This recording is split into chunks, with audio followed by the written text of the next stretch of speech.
সংগ্রামী তৌহিদি জনতা ও আমার ছাত্র ভাইরা, আপনারা জানেন এই ইসকন গত কয়েক বছর যাবৎ ফ্যাসিস্ট সরকারের আমলে ষড়যন্ত্র করে আসছিল বাংলাদেশের স্বাধীনতার বিরুদ্ধে। তখন দেশের ধর্মপ্রাণ ইসকন সম্পর্কে ফ্যাসিস্ট সরকারকে ভবিষ্যৎবাণী করেছিল এবং সতর্ক করেছিল, কিন্তু ইসকন ফ্যাসিস্টের অংশীদার, যার ফলে এই ফ্যাসিস্ট সরকার ইসকনের বিরুদ্ধে কোন অ্যাকশনে যেতে ভয় পেয়েছে। আজ বৈষম্য বিরোধী ছাত্র আন্দোলন সারা দেশে বিপ্লবের মাধ্যমে ফ্যাসিস্ট সরকারের বিদায় হয়েছে।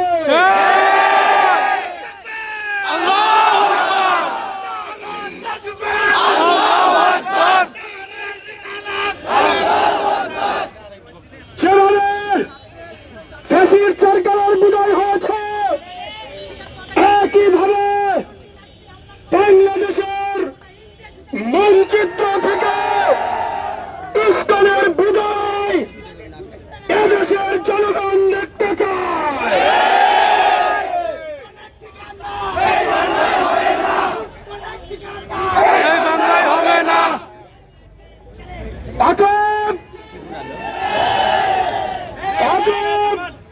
আমি বর্তমান উপদেষ্টা পরিষদের প্রধান উপদেষ্টা বাংলার জমিনে চোখ তুলে থাকায় আমাদের জমিনকে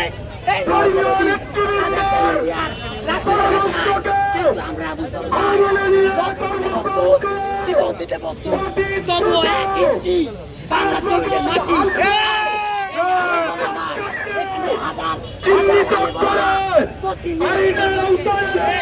আমাদের শাস্তির দাবি জানাচ্ছি।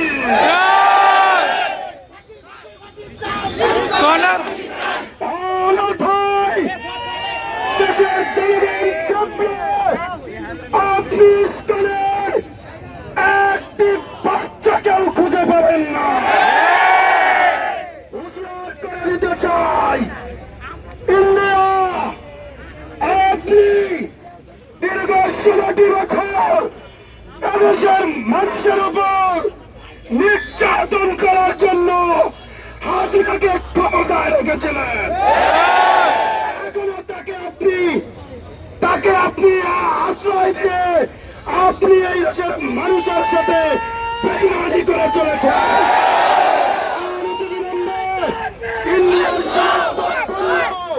বয়কটের আহ্বান জানিয়ে আমি আমার সংক্ষিপ্ত বক্তব্য শেষ করছি। আসসালামু আলাইকুম ওয়া রাহমাতুল্লাহ। সংগ্রামী তৌহিদি জনতা, এ পর্যায়ে আমাদের সঙ্গে বক্তব্য রাখছেন ছাত্র নেতা সুর।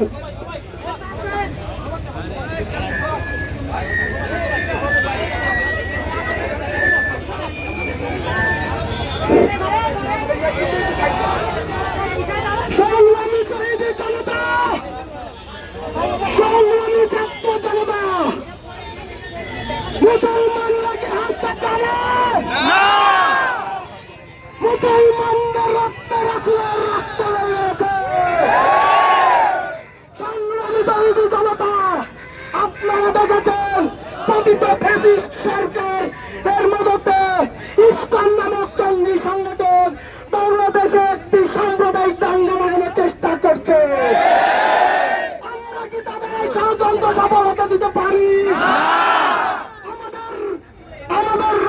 আমাদের শরীরে 1 বিন্দু রক্ত থাকা পর্যন্ত এই ফ্যাসিস্ট এবং ইন্ডিয়া ষড়যন্ত্র আমরা সফল হতে দেব না। জনসভা থেকে বলতে চাই, সাধারণ হিন্দুরা আমাদের শত্রু। শত্রু নয়। কিন্তু তাদের ধর্মীয় আবেগকে পুঁজি করে কতিপয় সন্ত্রাসী সংগঠন, কতিপয় জঙ্গি সংগঠন, ইসলামের মতো জঙ্গি সংগঠন বাংলাদেশে অস্থিতিশীল করার চেষ্টা করছে ভারতের মদদে। রাষ্ট্রপতি আত্মাকে আমরা সাবধান করে দিতে চাই, আমাদের অভ্যন্তরীণ বিষয় আপনারা নাক গলাবেন না। বাংলার তৈরি জনতা কখনো হারতে শিখেনি, হারবেও না। আপনারা যদি কোন রকম ষড়যন্ত্র করার চেষ্টা করেন, আমরা তো বুকের তাজা রক্ত দিয়ে প্রতিহত করবো ইনশাআল্লাহ। সবাইকে ধন্যবাদ, সবাইকে সবার থাকার আহ্বান জানিয়ে এবং সকল ষড়যন্ত্র রুখে দেওয়ার জন্য সবার থাকার আহ্বান জানিয়ে আমি আমার বক্তব্য শেষ করছি। আসসালামু আলাইকুম।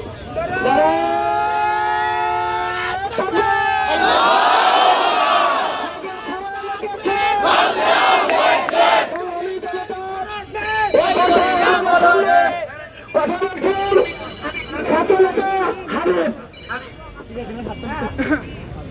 প্রিয় মুসল্লি ভাইরা, এখানে যারা উপস্থিত রয়েছেন সবাইকে জানাই আসসালামু আলাইকুম। আপনারা দেখেছেন বিগত কিছুদিন ধরে এই ইসকন যে প্রকার জঙ্গি সংগঠনের পরিচয় দিয়েছে, এরপরে এই ইসকনকে বাংলায় রাখার কোনো প্রকার প্রশ্ন ওঠে না। এর সাথে আমাদের তৌহিদি জনতা, সাধারণ মানুষ কেউ মনে একত্র পোষণ করবে যে ইসকন বাংলাদেশে থাকুক। এদের কাণ্ড কারখানা কার্যকলাপ এরা গোপনে যা যা করে আস্তে আস্তে সবই দেখতেছেন, আপনার প্রকাশ্যে আসতেছে। এরপরেও যেসব সনাতন ভাই, যেসব আমার তৌহিদি ভাইয়েরা তাদের পক্ষ নিয়ে কথা বলবে, আমার মধ্যে অন্য সবার মধ্যে তাদের ইমানের সমস্যা আছে। এখন সকল বাংলাদেশের মানুষের একটাই কথা,